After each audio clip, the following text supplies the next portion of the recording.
Hey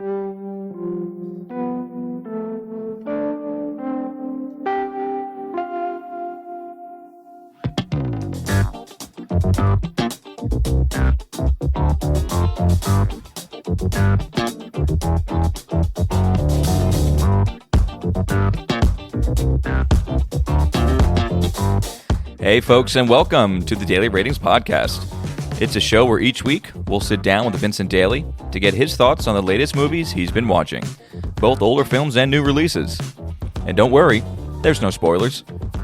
Vince will give a brief review of the movie, share some thoughts, and of course, rate the film. The Daily Ratings are always fair, honest, and most importantly, they're consistent.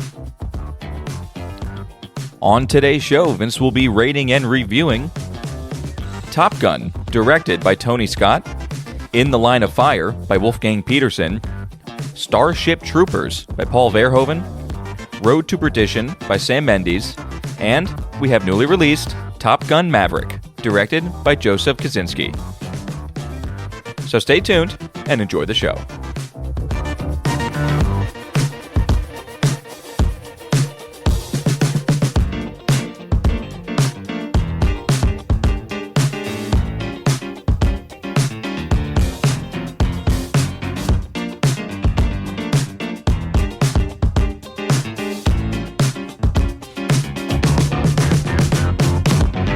Mr. Vincent Daly, how's it going, buddy? Thomas, how's it going? It's going pretty well, man. How was your week of movies, Ben? The week was good. Obviously, we had both the Top Guns, the conclusion of the Verhoeven big project. Week. Yeah, big week. So, really happy with just being able to watch a lot of kind of action or military or just in general a lot of guy movies. I think this week, which was enjoyable. Yeah, and I know I'm definitely excited to. Road to Perdition surprised me. Yeah, but I'm happy to see it's on the list. Yeah, and then of course Top Gun is just it's what's in the news. It's Big time. Is it in the news for sure? So I kind of like how we're starting off and capping the episode with both Top Guns. I think that's the way to do it. Yeah, and what an '80s film the original Top Gun is. I mean, yeah, even seeing old clips of it, it's like, big time. Wow. Top to bottom '80s. Yeah. Okay, we're gonna start right there. Sure. So we're back there in 1986. Mm-hmm. Everybody knows it. We've got Goose and Maverick here. This is the original Top Gun. Vin, how did it fare? What do we have? So yes, Top Gun is the military program for top fighter pilots, and our story follows candidates during training, and then builds into a kind of a real test in the finale. Back when we reviewed G.I. Jane, I kind of struggled to describe this genre, this kind of sub-story, of right. training then real action. Talked about Heartbreak Ridge, talked about even like a Stripes or something like that. Yeah. This structurally is very much the same, and even in the new one, it kind of follows that same story beats that it's about time in training and maybe some drama in training, but then real life test of what we've learned in training.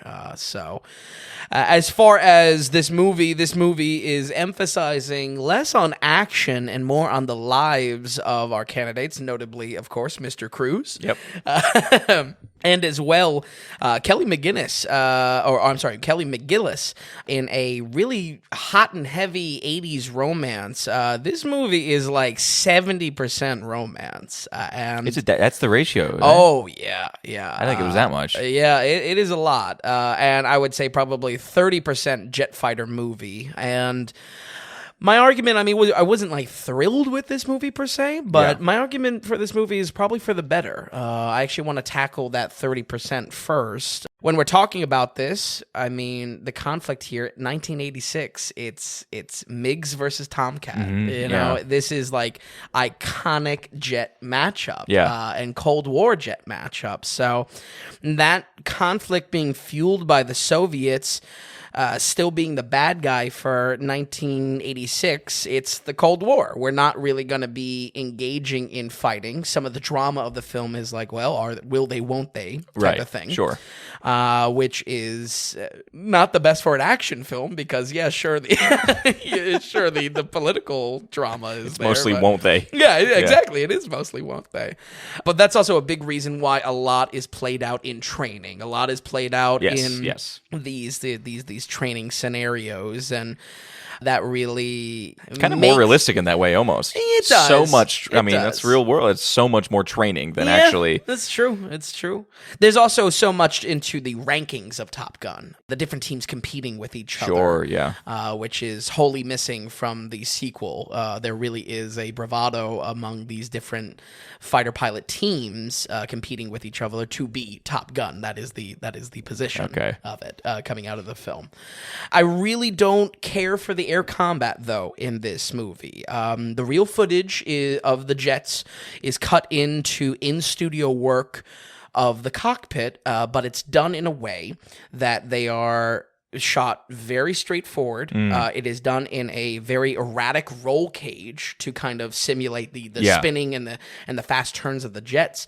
But it creates it's a bad visual language. It's a bad action language on film. It's very hard to track what the hell is going on in these action sequences. It's kind of like a mess. Yeah, it's claustrophobic as far as what even pilot we're looking at. Of course, they have stylized helmets, but it's all shot in the same view of straight ahead into the cockpit. And again, this roll cage that they're in, sure, it's important to simulate the speed and whatnot to make sure it matches the real footage of the jets that they're filming at the time. But it's just throughout every action sequence, it's what the hell is going on? Who is shooting at who? Oh, that's annoying. Yeah. And are there cuts between? I actually haven't. I think I've seen. Honestly, I don't think I've seen the whole thing. I have seen parts of it, but not the whole thing. Is it very? You have real outside cuts of the planes and everything like that. And then you're going back and forth between outside cuts and then inside cockpit, and then outside fights inside cockpit. And that's in studio. And how is it look? Right, the in studio stuff. How is it looking as far as what does the sky look? Is it like matching? You know.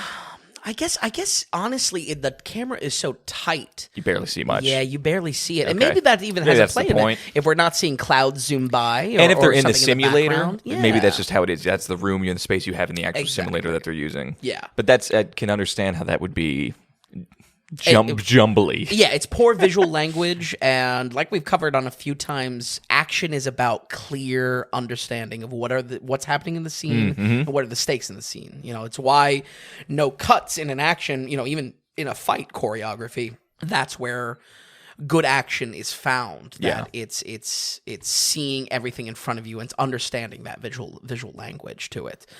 This is just very unclear. Combine that with their mouths being covered all the time with the air mask.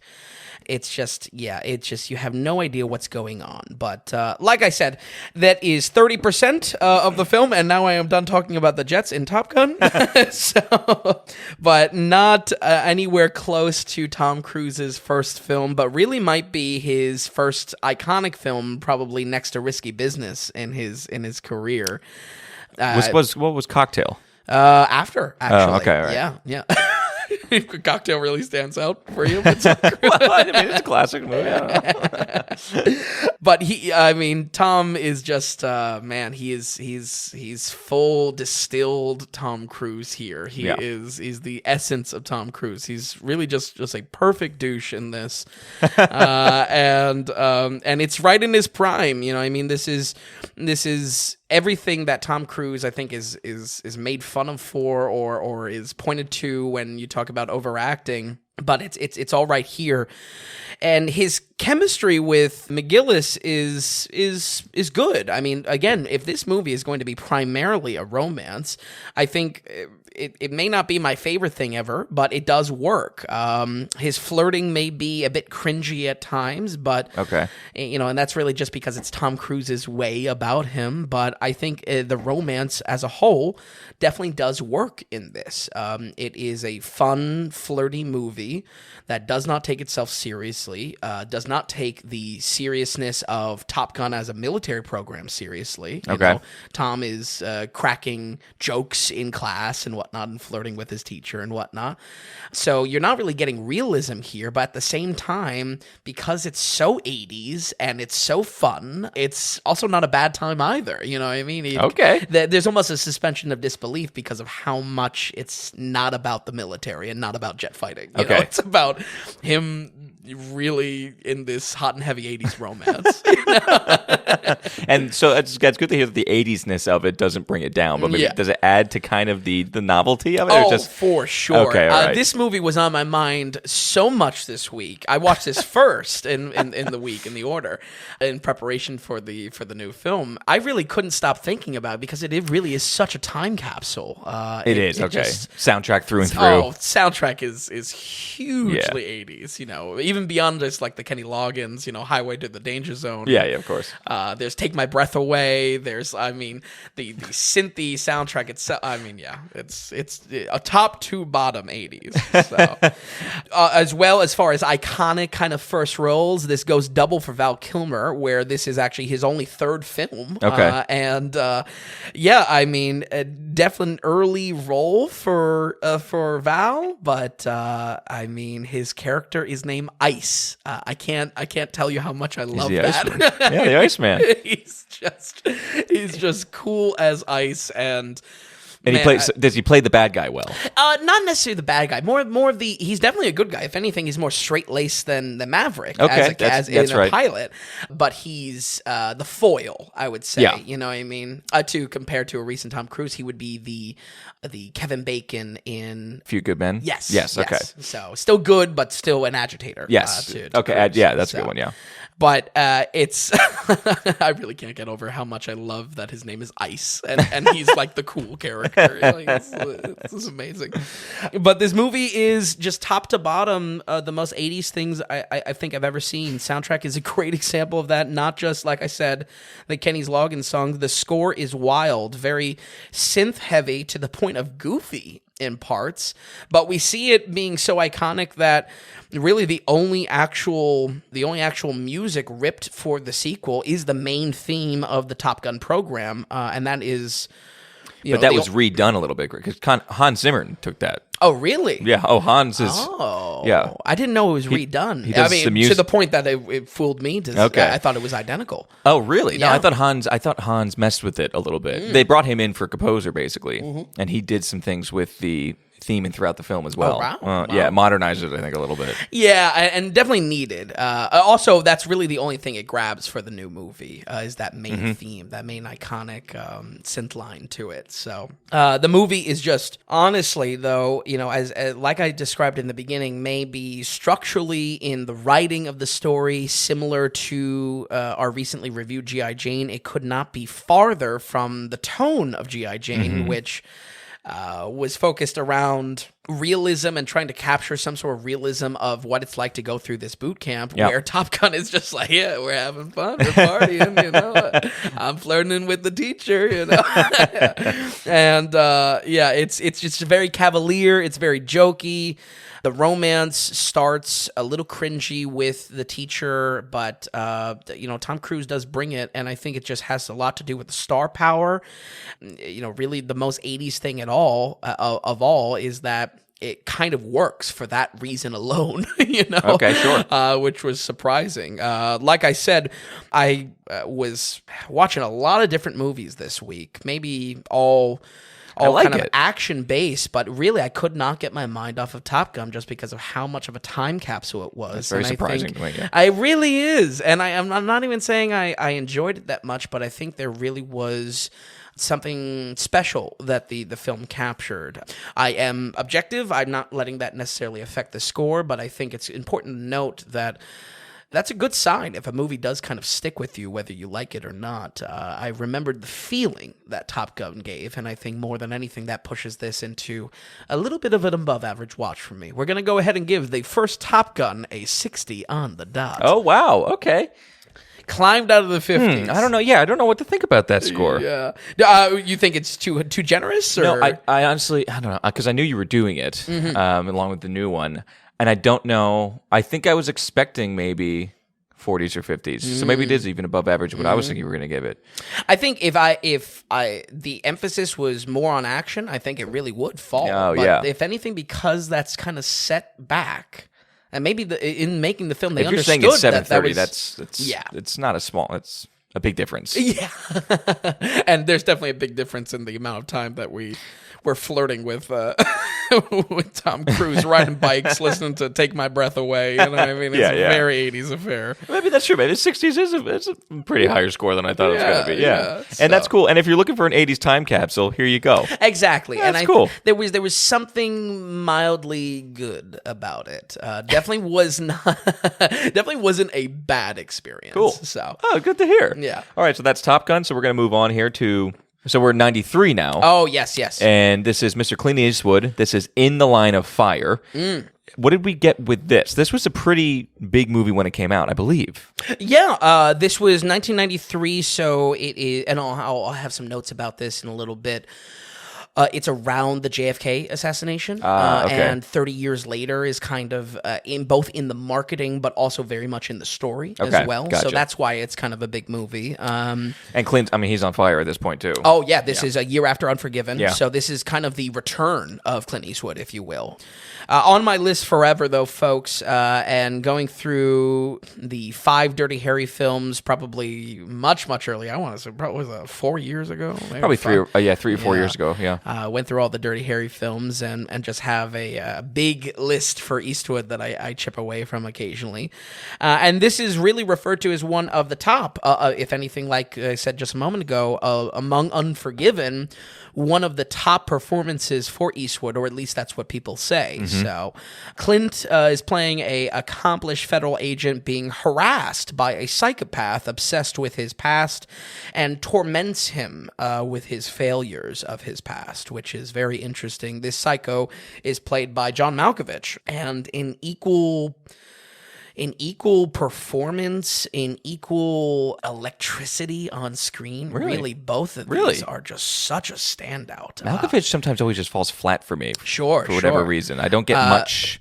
I don't get too excited about him ever. Yeah. He really is playing like an electric character, though. I would say if you are a Malkovich fan, this is probably a must-watch for you because it's just, I mean, he just plays such a cool villain, very calculated. So the true events of the JFK assassination is what is used to craft a fictional cat and mouse chase that was really a pretty good time. I'm coming very positive with this one.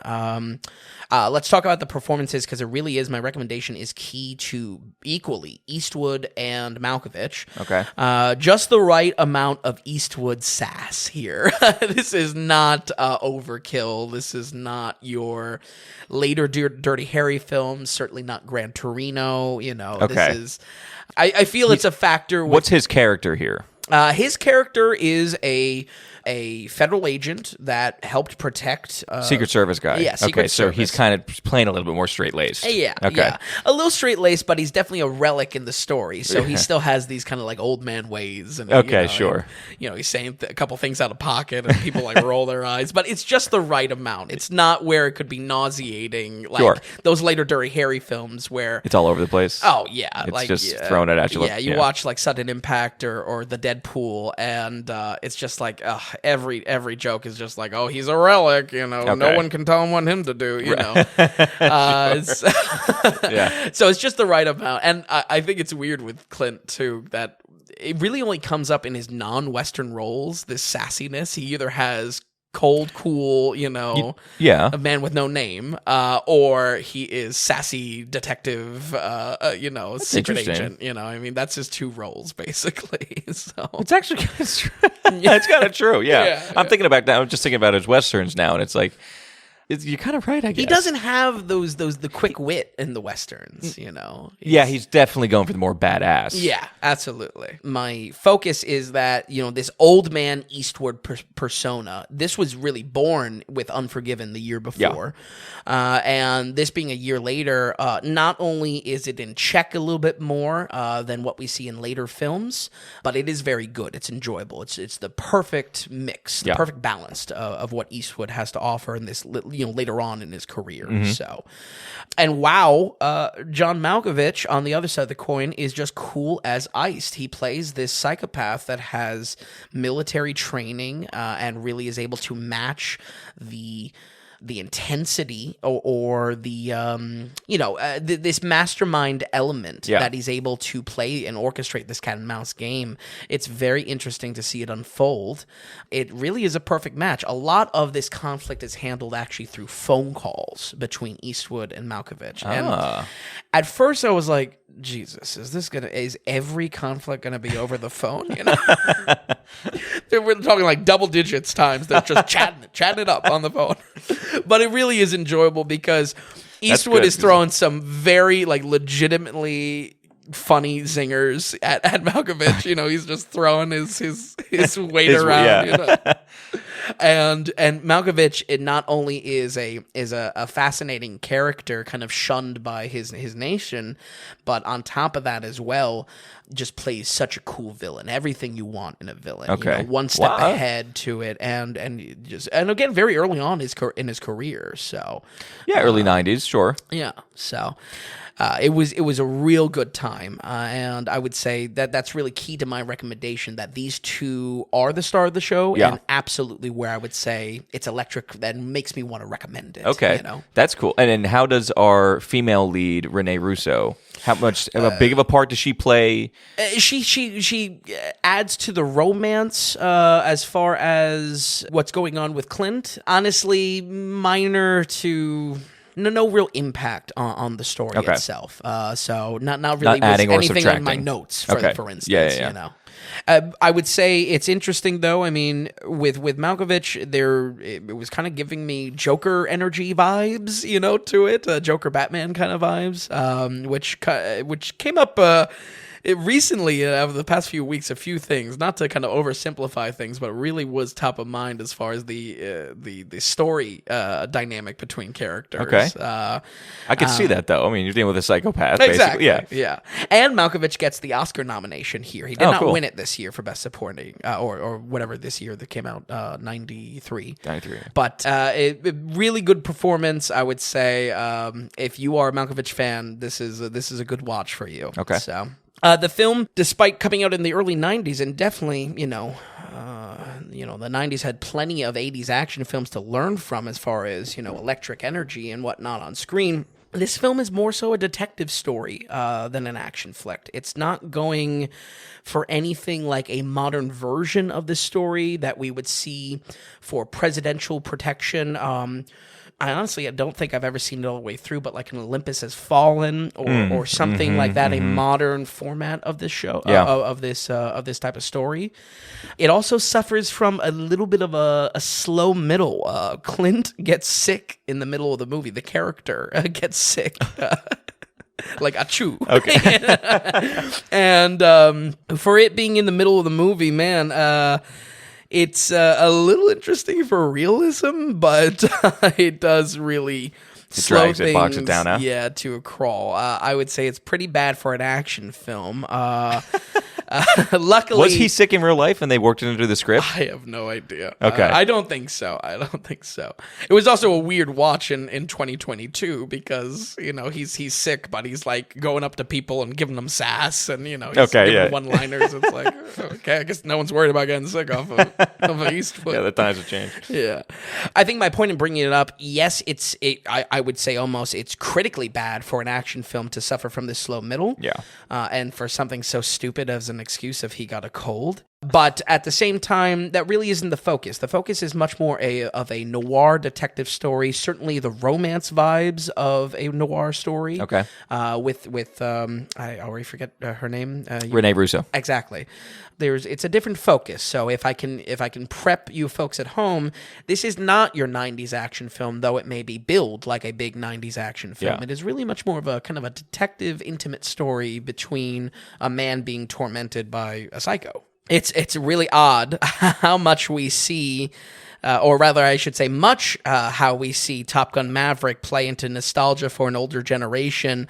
In this way, this movie does the same for an older generation at the time. A lot is played into the JFK assassination being 30 years ago, and while this movie may be slow for a 90s action film, it's structured differently, I think, for an older generation at the time that would be watching this film. Okay, very cool. And I think that's a justification as well, watching it back then, to say, oh, this is more, an older generation watching this that would be, attached to that event, wouldn't want a bombastic movie. I think it's a very important note. They wouldn't want a stylized thing. They would want realism. Exactly. Yeah. Exactly. Or just a slower paced film about more relationship based stuff. Sure. And detective vibes and investigative aspects to it.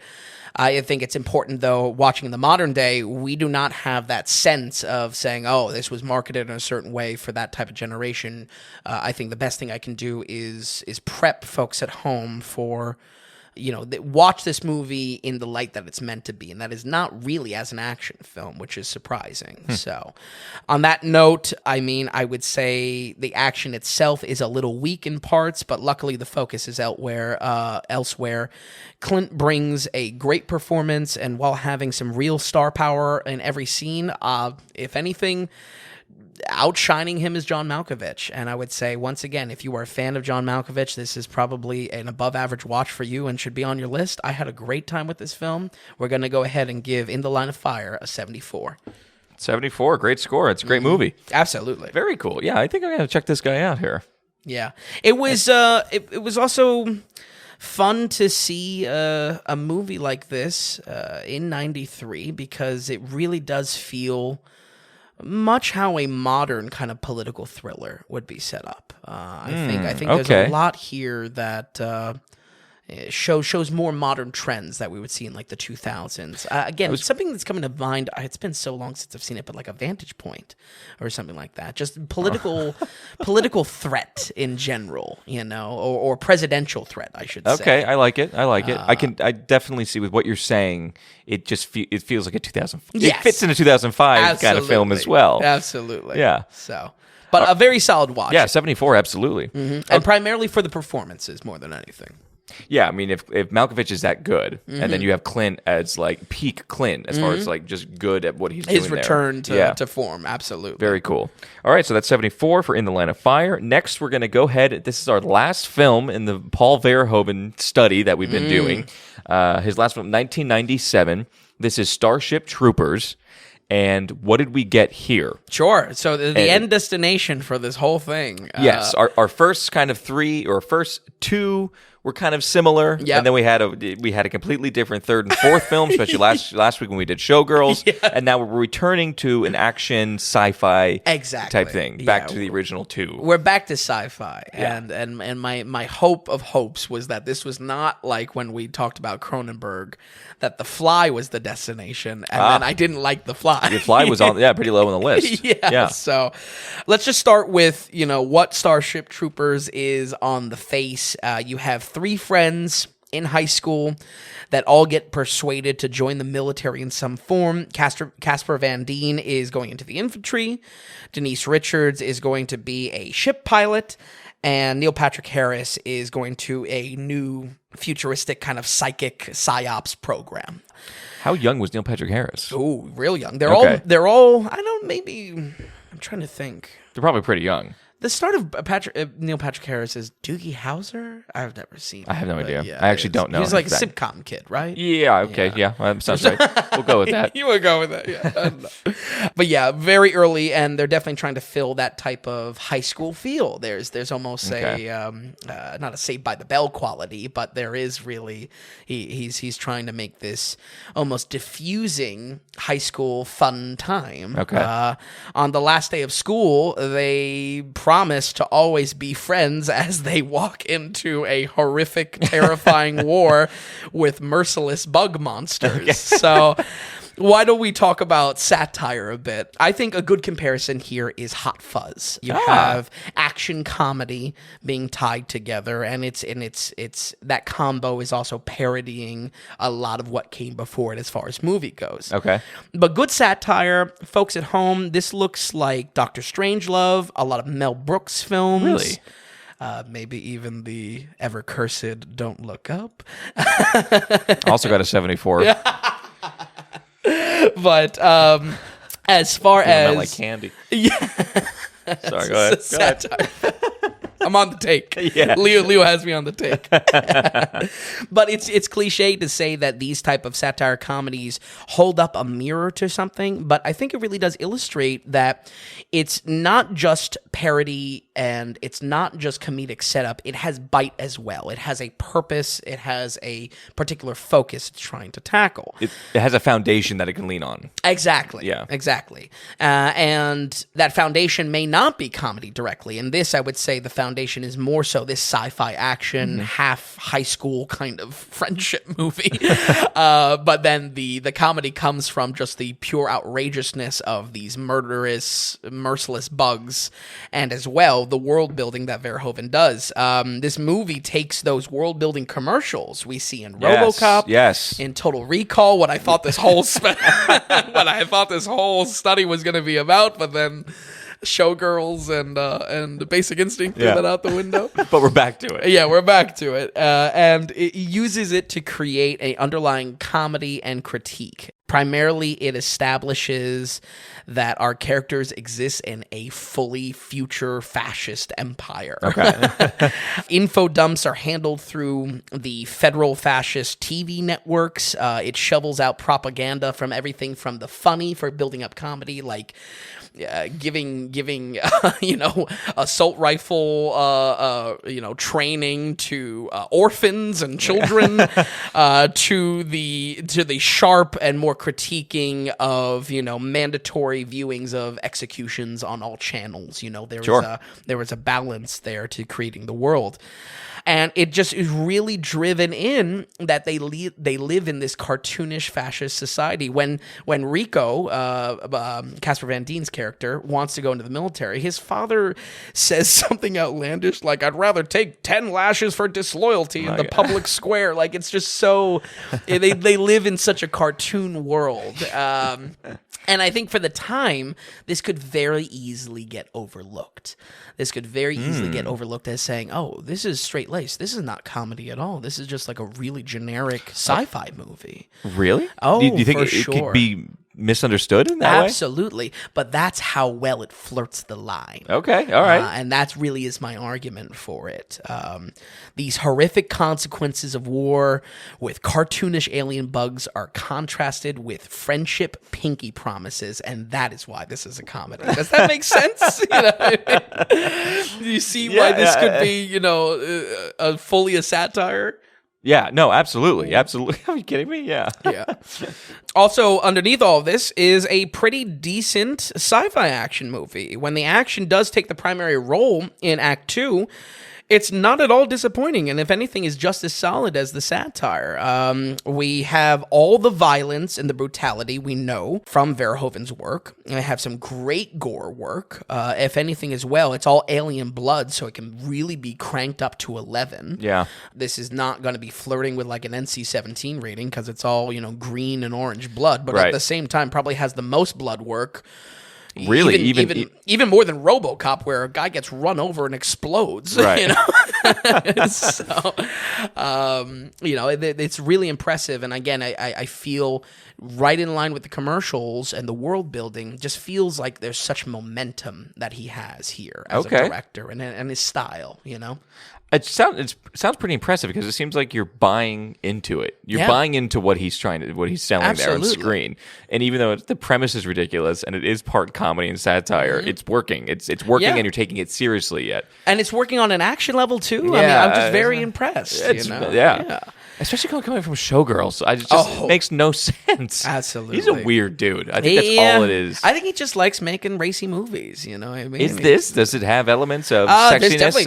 There's definitely plenty of nudity. And again, just the violence and brutality, I think it's of the same shade as nudity. It's, it's something that, I mean, you try to make this movie now, or you try to make any of these movies nowadays, they're going to be tuned down. You know what I mean? They're going to be trying to get more audience members in seats. Definitely. So Absolutely. I kind of got to respect, all the 5 movies that we covered because he was never foot off the gas as far as making rated R movies. Yeah. So the alien bug design as well. Absolutely terrifying. We have the special effect pros Phil Tippett and Craig Hayes doing a phenomenal job of creating subtle differences in the bug soldiers. Some are camouflaged, some are winged. There's different biomes to the aliens that they're attacking. Okay. It's awesome. It's so cool. We're actually going to be covering Phil Tippett directing soon, actually, in a few weeks. He has an animated feature called Mad God coming out that will be releasing soon. Okay, cool. Was actually on my radar, and then in researching this, I was like, holy smokes. It just worked out that way. That's cool. I know. I do have to ask, how well did it hold up, though? Like, how do they look? So the visual effect, right. I think the bugs look great. Still? Yes, I definitely do. Wow. It is a mix of model work and miniatures that are practical effects. It is late 90s in the sense that you're probably, I would say spaceship-wise, this is probably not bad, but not better than anything like Star Trek-wise. You know what I mean? This is that with the space sequences where they're done, and maybe even some large-scale bugs, like they have like siege bugs that like spit out goo. That type of stuff, when it's large scale, they are having to lean on that CGI. When it's bugs, when it's practical effects, when they're up close with the bugs and having the blood splatter on them and they're shooting it, that's all done through practical effects and like puppet work and big rubber models and whatnot. All of that really works, and I think it works and overcomes some of that, what you're feeling, that is the CGI. Late night, right, exactly, yeah.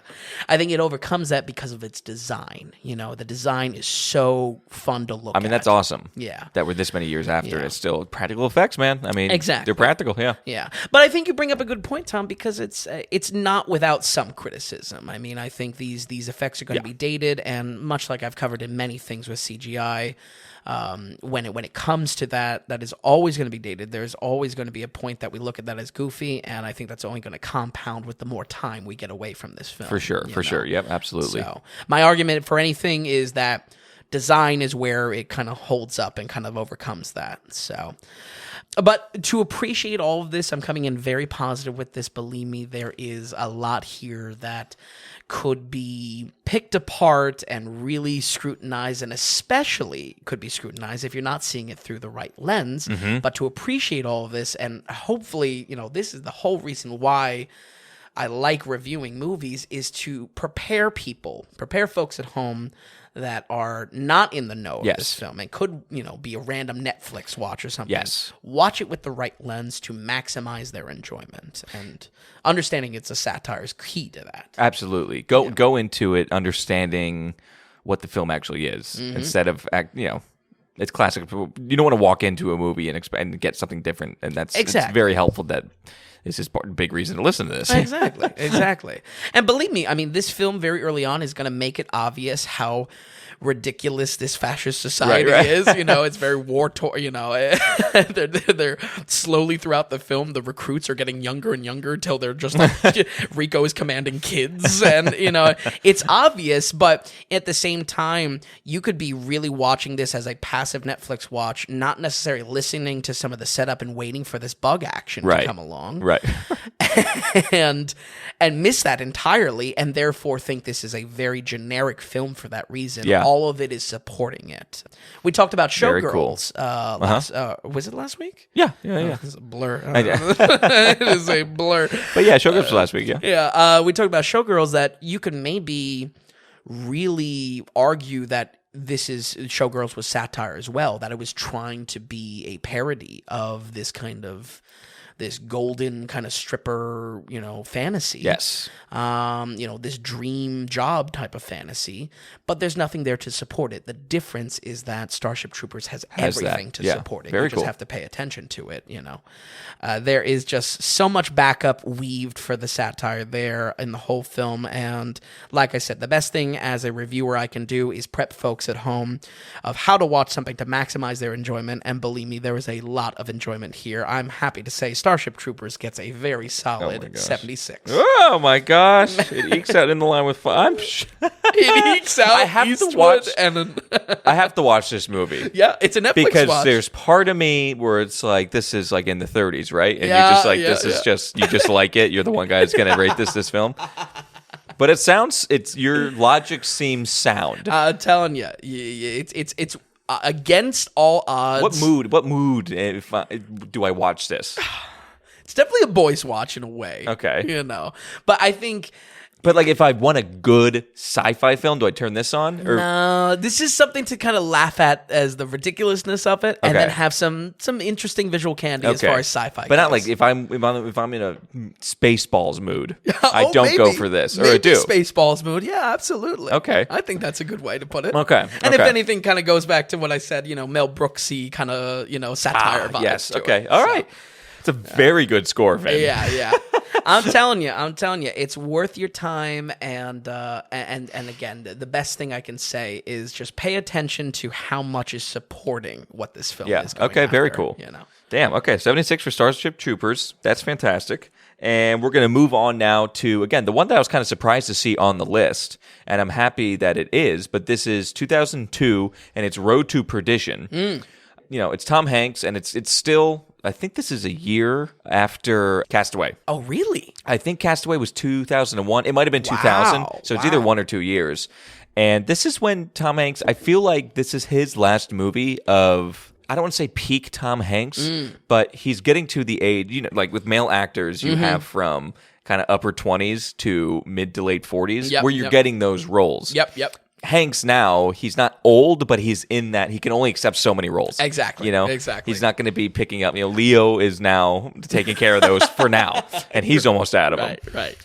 But yeah, Road to Perdition 2002. It's Hanks in that age still, and it's Daniel Craig. Yeah. Who we love. Haven't seen it. So what do we have with Road to Perdition? So this was on another random list. This was winner of Best Cinematography for 2002. Who was it? I actually don't know. Okay. I didn't write that down.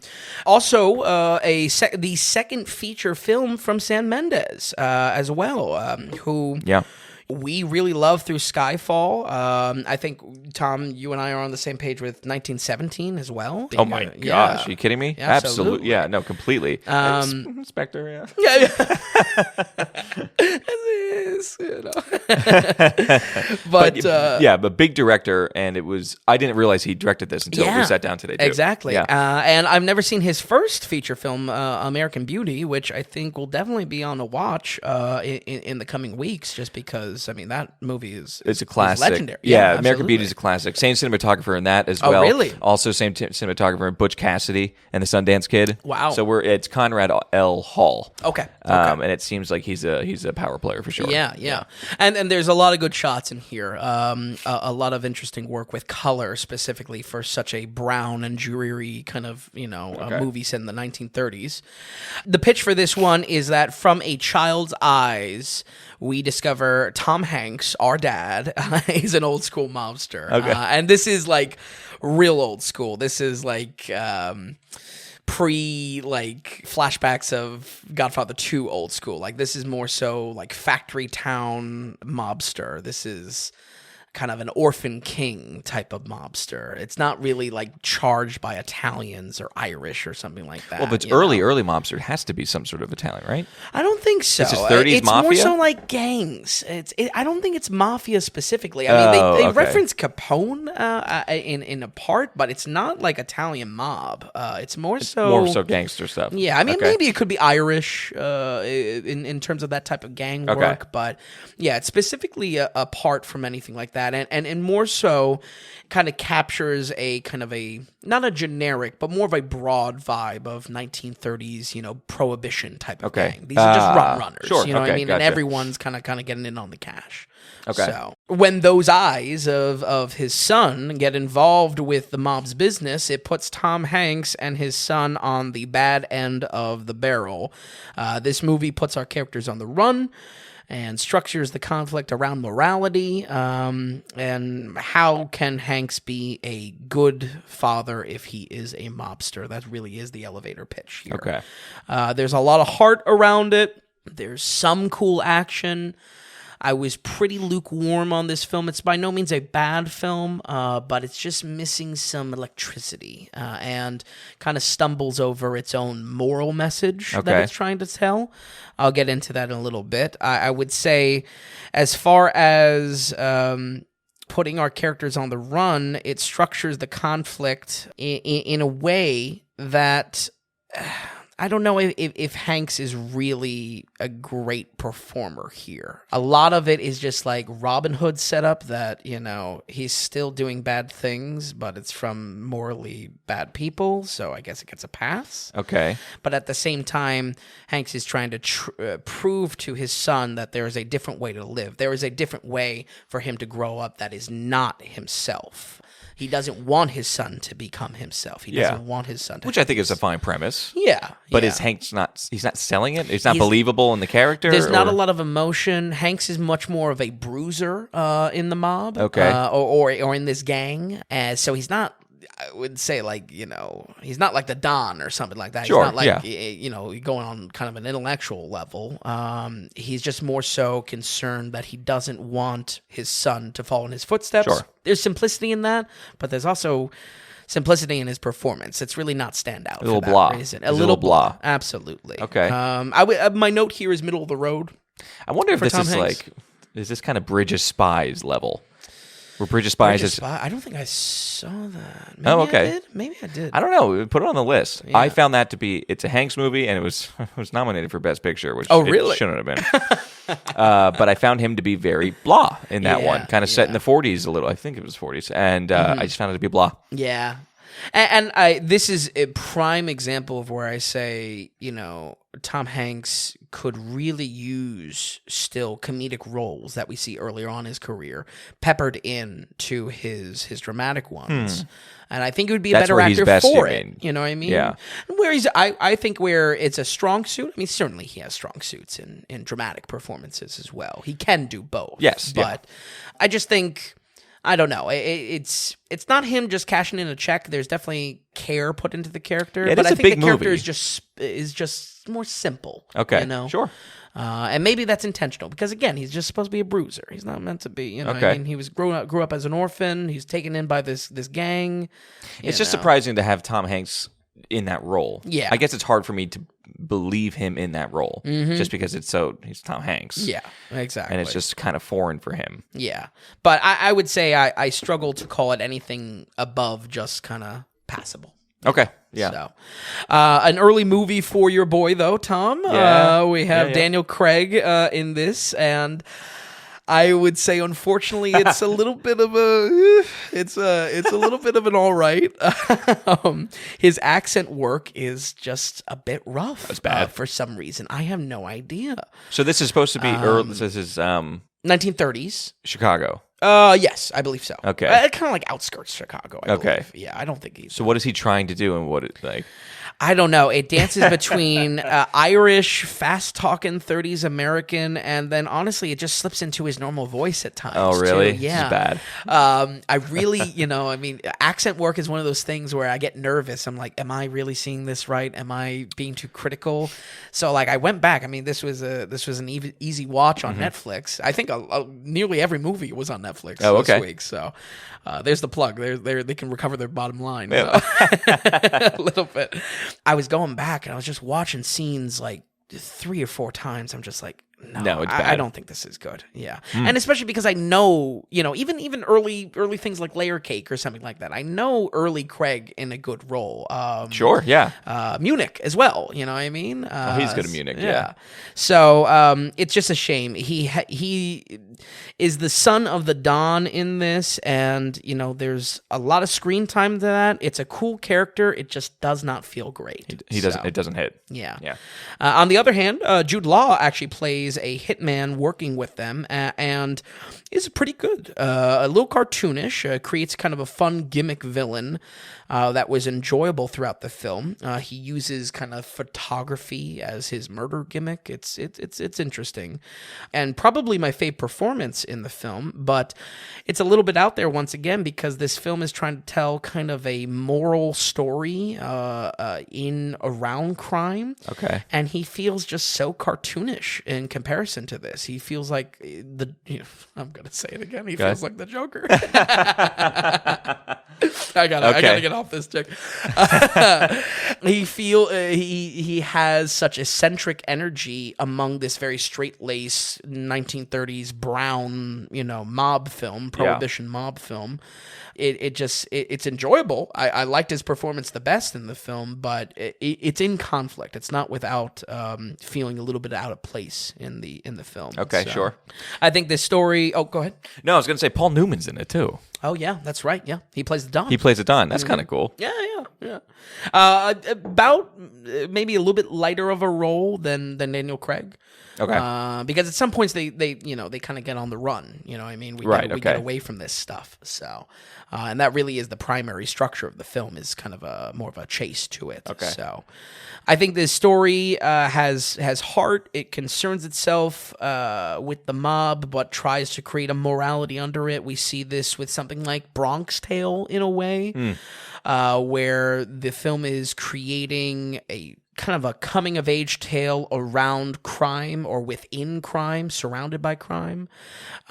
This movie as well structurally is, I think, a bit better than Bronx Tale, given a similar type of premise, because it's structured around a fun chase element. You know what I mean? There's a little bit of electricity there that you're paying attention a little bit more.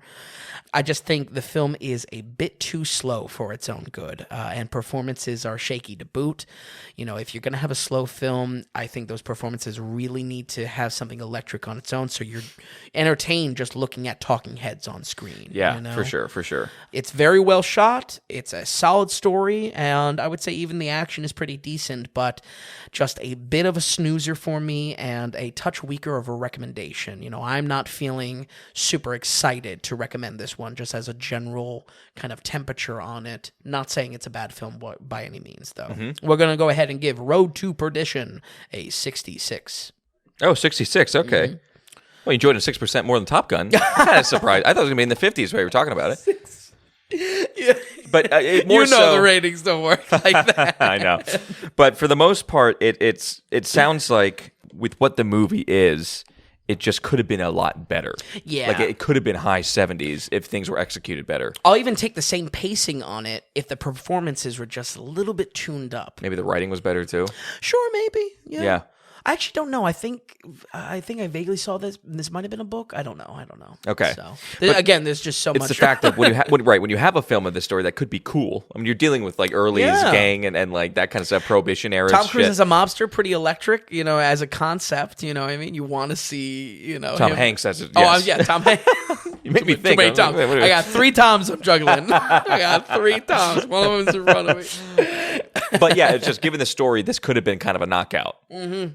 And so 66 is low for what this movie could have been, kind of. I think so. So. By no means a bad film, but just A bit of a snoozer. That really is what it is. So. Okay, all right. So that's 66 for Road to Perdition. Okay, Vince, so we have only one film left, our big boy left. But before that, of course, we're going to go ahead and go into our donation segment. So today we do have a producer to thank, and actually this is a producer who tried to donate before. Oh, that's right. Where we actively were prohibiting everybody by accident because the site was down and everything like we this. We let him down an alley with a dead end. Yeah. But this is Brandon Beebe who tried to donate $100 before, and he came back and he donated and got through because now everything's working. Wonderful. And we want to thank Brandon Beebe for being the sole producer. Brandon, you are the executive producer of this episode and a full-on producer of the Daily Ratings podcast and, well, the site as well. And he donated $99. 99? Not 100. Wonder if there's a right, story so with what's that. going on here? So, of course, Brandon wrote in a note here, and he said, I was going to give more, but I decided to donate what Vinny gave my beloved Sonic movies. Because he did say in the original donation note, too, go easy on Sonic. Oh, right, of course. So he goes, please don't mention the Halo series because that just brings up unwanted feelings. Oh, which I could imagine. And that became even more. Yeah, we'll leave it there. We'll leave it there. I have to disagree with Sonic. He goes, call me a 32-year-old kid, but jokes, call me a 32-year-old kid, but everything was up to my standards. I have no problem with Sonic's voice and jokes that he makes, which was, you thought maybe that Sure. the voice was a little bit... a little bit too much Deadpool, kind of pop culture vibes. Yes, and the voice, although you had no problem with the actor, you didn't think the voice fit that much. He goes, I can't wait for Shadow in 3, and hopefully Jim Carrey comes back for 3. Oh, I hope so, too. Yeah, actually, that would kind of be cool. Yeah, and kind of a trilogy to it. Yeah. Because they brought 2 in so fast. It was like 2 years later they came out with 2. I know. Can't wait for Shadow. Can't wait for Shadow in 3. Hopefully Jim Carrey's comes back for 3. Also, he goes, I guess until Vinny learns to love kids' movies, I'm only going to donate low amounts. So we have a hostage situation on a $1 bill. And oh man, that's great. Love you, Tom. Hey, love you too, Vinny. I loved you until the Sonic episode. Well, listen, 2 was decent. I mean, 2 was a 59. 59.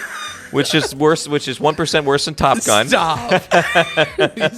you can't do me like that. So we better get our act together here, Vin, because you're costing us $1. I'm eating away at our bottom line. But Brandon, thank you so much for $99. It's such a huge donation. Yes, and absolutely. Again, it's so much, and we thank you. We thank you in a great note also. And low dollar amounts or not, I'm glad to hear you're enjoying it. And low dollar amounts. Yeah. Well, he said, who knows what's going to come down next. But no, I honestly, and more than anything, especially with enjoyment of films, it can be all over the map. I'm glad that you are cemented in your own belief of that you love the new Sonic films. Yeah, just a fan so happy to see him on screen. Exactly. There can be a whole spectrum of that. Yeah, absolutely.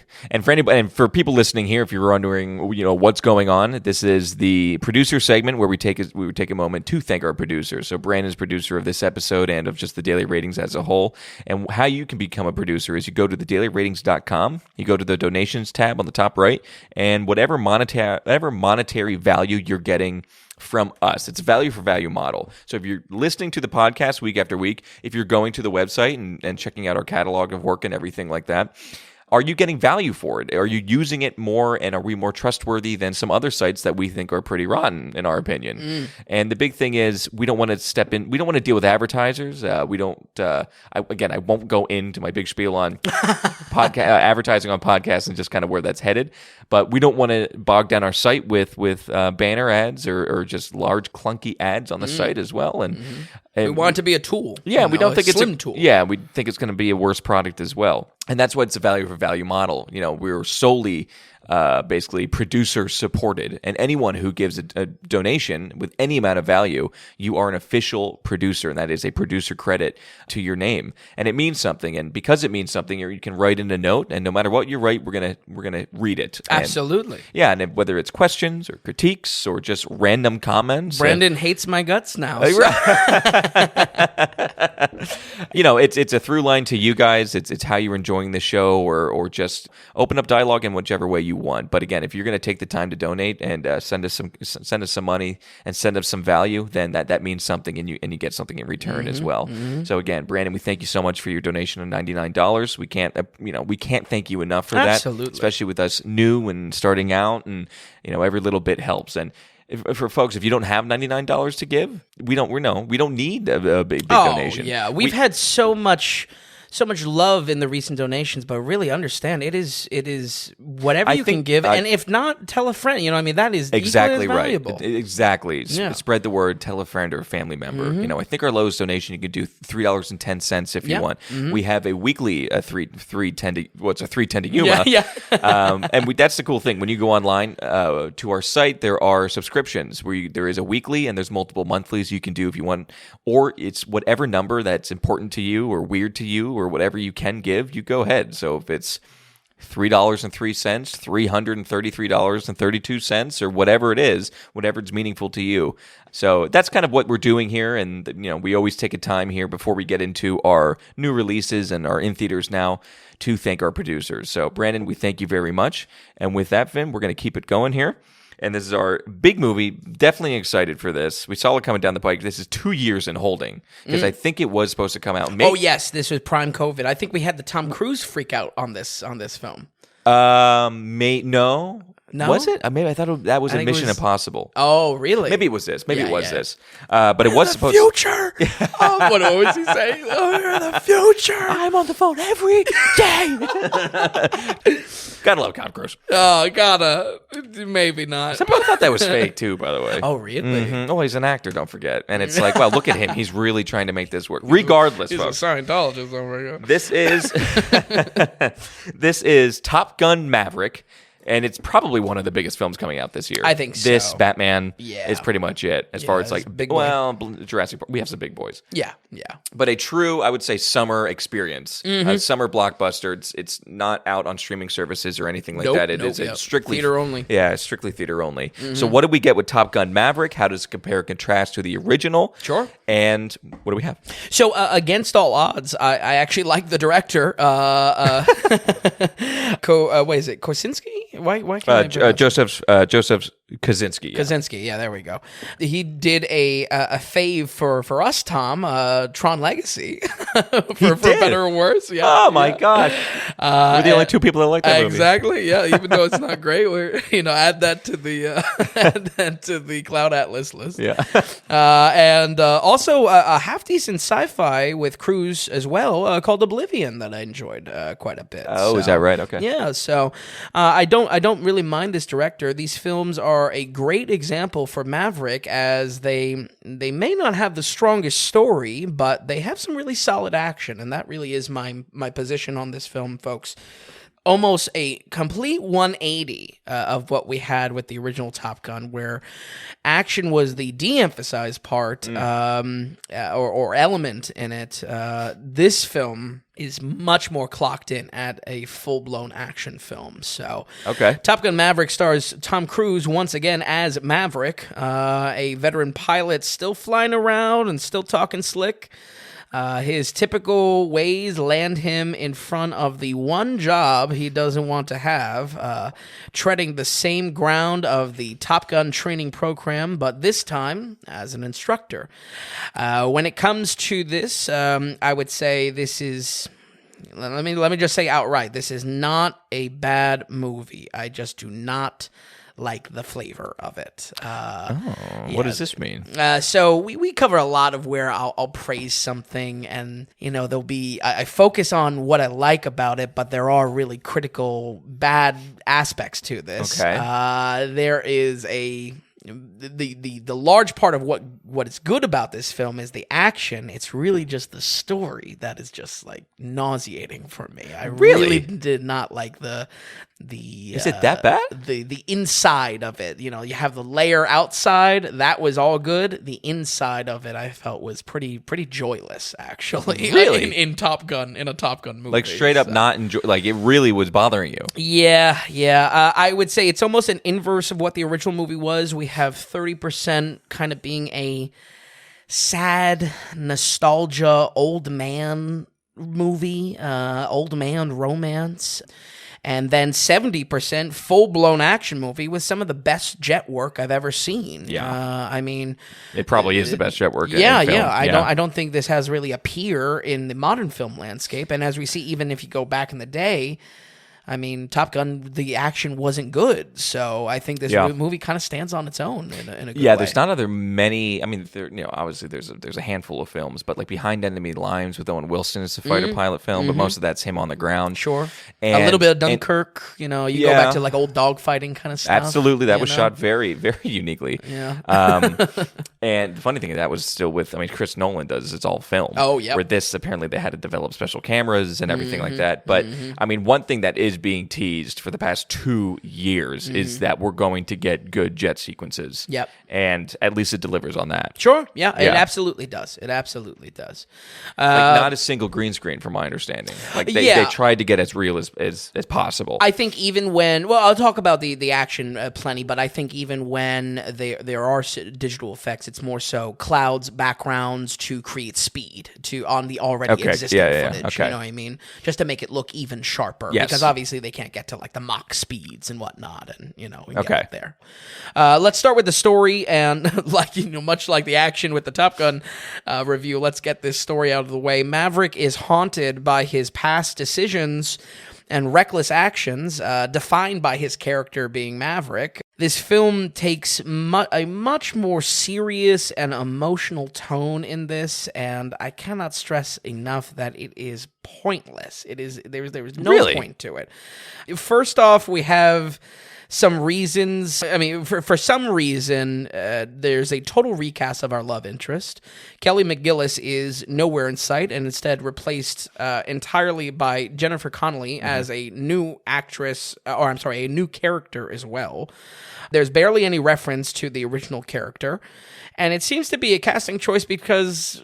I mean, I'm not trying to be mean here, but McGillis doesn't seem really Hollywood ready. Maybe she hasn't acted. Jennifer Connelly's beautiful. Sure, and Tom needs a pretty girl on his arm.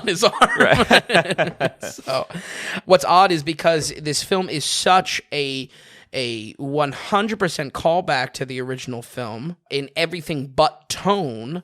And we are missing the one character that was the whole point of the first film in this romance. So, it was so heavy romance, too. Yeah, exactly. Yeah, perfect. Yeah, exactly. Second, this nostalgic tone the film takes is just utterly joyless. I hate it so much. Really? Yeah, I really... This couldn't be farther from the tone of the original Top Gun, which was just so fun and so much focused on just having a ball for the entire runtime. What was a fun, flirty romance is now sad, dark, and reflective. We have an iconic sequence with Great Balls of Fire being played on the piano, and it's just a total drag. The music fades out. Even when there's supposed to be like some life in the film, it just fades out to be just such a sad and annoying nostalgia film. A nostalgia grab. Really? Yeah. But it's not... That's upsetting. I could imagine it's pulling on heartstrings. You have Tom Cruise as an older guy in a young man's game, kind of. I felt it was manipulative. I felt like it was just no. You weren't buying what they were selling. Definitely not. And because I'm okay with nostalgic. I'm okay with a little with the heartstring pulling if it does a good job. That is right. Yeah, but it's just in the service of making the movie joyless. It does not have any fun with its premise at all, and it's instead even with in the these young moments, cast coming in. Absolutely, that's a perfect example. But you're not getting any of that old school fun volleyball scene, that kind of classic stuff. Even the one like mock volleyball scene that we see tried to call back to it. It's not like it's like sad and reflective. Like, really, it's so ridiculous that this is the Top Gun sequel. It's just totally a 180, and both. And again, I mean, in what we talked about with the kind of the flip flop of what its focus is now being about action. I'm telling you, it's just joyless. It does not have fun with its premise at all, and instead is about like this reflective, sad Tom Cruise that apparently in 30 years of this character existing, he hasn't grieved once, and now it's all coming to the head because we're making a movie. You know what I mean? Okay. It makes no sense. It's very surface level, and if I really want to be critical, it is manipulative to the audience. I'm telling you. Wow. Yeah. I wasn't expecting that. Oh, yeah. I was expecting a film that was maybe a little bit more somber or something like that, or more reflective, because you would just expect that. But to hear that it was done so poorly is kind of surprising. Yeah, very, very annoying. It's a total drag, and it's just mind-blowing that it is the sequel to the most 80s film I've ever seen, possibly. And finally, Maverick's character arc in this is just nonsensical. The whole premise is that his past reckless actions haunt him endlessly for 30 years, and how do we see him and all characters solve problems in this film? By acting recklessly. There's no arc. This is fake writing. This is not real writing. Oh, man. Wow. Yeah. I had to get was that out. I'm sorry. really surprised. Really surprised. Yeah. Okay, how about this? It's trying to be a story with depth, but fails at it. It comes off as a corporate, soulless cash grab. Are you serious? I'm telling you. But with 70%, now it's 70% action. Is the action not Right. most of it and good? Oh, yeah, absolutely. That's why I got to get this out of the way. Okay, go. That's why I Knives gotta are still get it. out. I'm sorry. Go ahead. Yeah. That's what I said. You know what I mean? I got to get it out of the way. Please. Continue to crucify the film. Go ahead. Total 180 in tone. And maybe it's not objectively bad story. I'll tone it back a little bit. No. Go back to the Hollywood trash. Go ahead.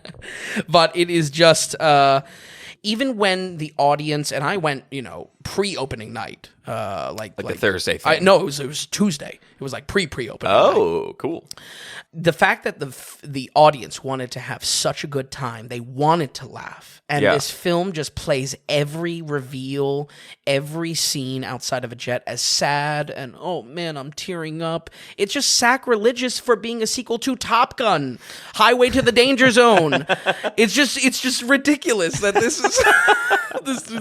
You know what route it's going? It's going the new Ghostbusters route. It's trying to instead take something that's fun. Is new Ghostbusters serious? Oh yeah, it's all like emotional and I've never given a damn about the Ghostbusters. Neither did the podcast. We didn't cover that. we were up and running, folks, and that one went by in November. Too busy watching the seventh Ridley Scott film. But, all right, go back to how bad this is. Okay, I'm done talking about it. Let's talk about overall. the Wait, real quick. Yeah, okay. Overall, you felt like it was, here we are in the 2010s and the 2020s. Let's just go ahead and get another cash grab. Let's redo The Lion King. Let's bring back Oceans. It's not trying to rehash the same thing. It is a sequel, in that regard. But the progression of this character and the emotion that it's trying to crop up for the audience, it's fugazi. It's fake. Okay, gotcha. It's absolutely phony. Like people like emotional stuff nowadays. Let's make Top Gun an emotional movie. No, Top Gun is the fastest movie on the block. You know what I mean? It's this fast 80s.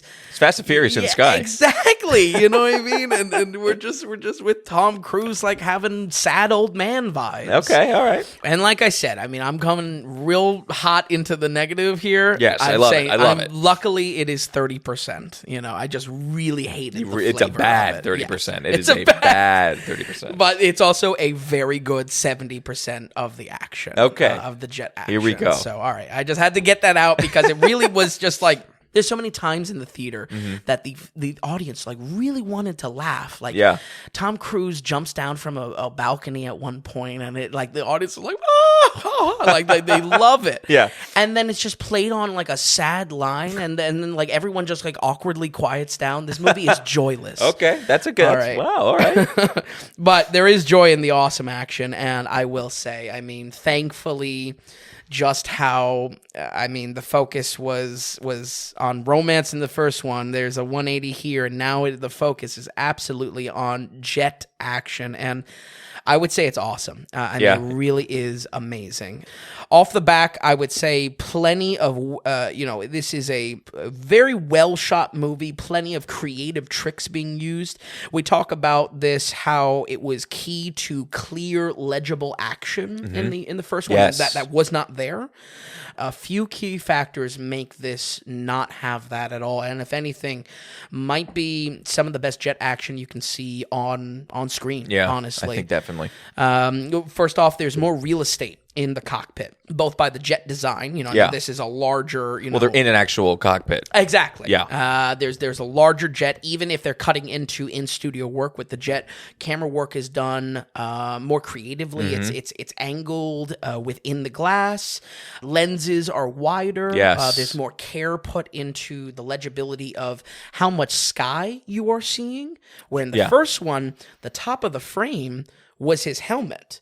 Or was any fighter's helmet. Oh, wow. And the screen's just rolling back and forth. That's We get different angles to see more sky, different angles of the pilot's face. Probably more beautiful looking as well. Absolutely. Yeah. Much more well shot. And again, the key in me bringing this up of why this is such a positive for the action is that it makes sense. You can see from the little bit of real estate on the screen that we see just sky, a jet fly by. Guess what? That's an enemy jet. You know what I mean? We can now turn about. We know what's engaged with. Very cool. Exactly. That's actually really nice. And I'm assuming the fluidity between outside the jet, inside the jet, outside the jet, and back and forth. So much better. Much more fluid. So much better. It makes sense. Good. We're again, going back to how much real estate they're using in the cockpit, we're seeing profiles of helmets. So now we identify, even though they have the same mask over them for oxygen, we can now identify which pilot we're following much more easily as well. It's helpful. It's just so much better of an action film, night and day from the downright confusing action sequences in original Top Gun. So would you say, as far as like modern day, you look at the past maybe 10 years or something like that, as far as action films or, you look at Bonds or look at, Mission Impossibles and things like that. It's as far as action goes, this is some of the cream of the crop. Not just jet fighter, but action in general. I think so, yeah. I think it was a great action movie for that reason. And again, as much as I was tearing it a new one when it came to the story, I have to be objective here in that it's really not the focus. The story, the Easter eggs, those are the sprinkling for the fans coming into it. And if anything, to your point about this being for a new blockbuster audience, it's primarily an action film, and you don't really need to pay attention to those elements in a way. Right. I think those elements are still important because it is Top Gun. You know what I mean? We still have to follow a character, but you could really technically tune out and not care about those things as far as the sequel aspects. Sure. Yeah. No, absolutely. The jet work itself is very impressive. This, of course, had the cruise stamp on it for him learning how to fly and focusing on ultra realism of these actual jets. I think it is a really good looking film for that reason that will even challenge the most critical of CGI haters to the test. I mean, the jets very are minimum. Yeah, very minimal. It is, like I said, I think towards the beginning of the review, I said, we're looking at maybe like clouds, background effects, fires, obviously explosions, things like that are all CGI. But because the jet work is modeling after a real fighter, I think even in the moments where a jet might be a mix of CGI or entirely CGI, they have such a real hyper-realistic focus on it. It's able to look almost indistinguishable from the real thing. I think that's great. And I think it creates a blend that, honestly, again, I would challenge even the most hardcore critics of CGI, maybe even the one I'm sitting across from right now. I mean, if anything, have your knives out. I think you will be pleasantly surprised of how good this film looks. Very pleased to hear that. Absolutely. Very pleased to hear that. And good in a timeless way. We talk about the fidelity of this. Well, we'll see. Sure. That we'll see. 10 years from now, 20 years from now. Yeah. You'll be like, look at this. But I think, if anything, that's where I got to tip the hat to Tom Cruise in the sense that, hey, if he's really going to bend over backwards to put these real jets, the real fighter pilot lessons into his acting. Oh, the cast through it too as well. Yeah. There's a payoff there, and I think that's worth it in this film. When we go into how hyper-realistic the action looks, it is phenomenal in air. Again, the cuts into the cockpit are huge, but once again, another standout that I was surprised at is the tiny bit of non-air action we get. Really surprising to me. There are some cool sequences that something comes out of the blue, and man, it really is a great military action film, which, again, for better or worse, was not at all Top Gun. I would not watch Top Gun 1 and say, oh, yeah, that's a great military flick. That's a war flick. No, this movie, absolutely. Cool. And in a lot of good ways. I think it really fully succeeds in being an action film first. That I got to give credit to the director, because I think, if anything, anyone watches Top Gun 1 with the legendary, history it has, with the reputation it has, expecting, wow, this is going to be jet fighters, and then what do you walk out of? Take my breath away. It's a romance film, I have barely seen it. I would totally walk into it thinking exactly fighter jets all the way. Yeah. And it really isn't that. So I got to give serious credit to this film in basically doing what the original could not. And I think that's some serious credit, and enough credit that makes me see beyond what I did not love around the narrative elements, what I did not love around the flavor of this film. This achieves in ways what Top Gun couldn't do. This movie really does have some benchmark special effects, strong action, and bravado in the practical jet work, with Tom Cruise's goal to always push his films to the next edge, and might possibly be the most crazy cruise film we have yet. We're going to go ahead and give Top Gun Maverick a 67. Oh, 67. Mm-hmm. I was really expecting much better. Yeah? Well, yeah, and I was out there. I'm looking at the other scores as well. Oh, what's the competition talk? I've stayed clear. Yeah. Well, I saw this on Tuesday too, so it's just like, I didn't even have to worry about it. That's cool. I think it had 100, but Rotten Tomatoes right now, 96. Yeah. Oh my God. Ridiculous. Yeah. 96. I know, it's so bad. Okay. Godfather 2 of math. But 67 still surprised me. I think that's still low with what I thought you were going to give it. I thought this was going to come in potentially at high 70s because of those actions, and it was just being billed as such an action and revolutionary kind of as far as how those sequences were shot. I think it's very impressive, and like I said, I mean, maybe the 67 is still taking in a lot of my dissatisfaction or my the yuckness of what I was experiencing with the story. Mm-hmm. That said, I cannot stress enough, this is 70% action movie, and the action is tremendous. Very cool. So, believe me, for folks at home, if the 67 is low for you as well, maybe like that Sonic review. Understand, I mean, this film is going to hit for different people. I think the good thing that translates across all audiences is going to be this action. So very good. Okay, so 67 for Top Gun Maverick, everybody. Now, Vin, before we wrap things up here, anything else would like to add or roll credits here? No, I think it's good, and more than anything, I'm kind of going off of talking about these corporate elements and everything like that. I'm just happy that we don't have ads out the wazoo and ads on the site and whatnot, It's so true. Yeah. Okay, Vin, thank you so much for watching these films, Vin. We appreciate it. We appreciate your scores and appreciate you stopping by. Folks at home, we're going to run this down one more time here. We have the original Top Gun with a 60%, In the Line of Fire with a 74, Starship Troopers with a 76, Road to Perdition with a 66, and Top Gun Maverick with a 67%.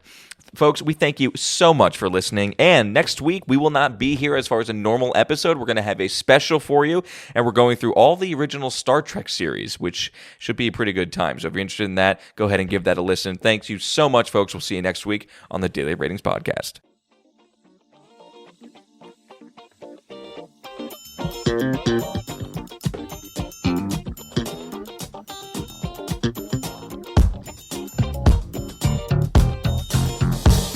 If you enjoyed the podcast, if you would, give us a good rating or tell a friend about us.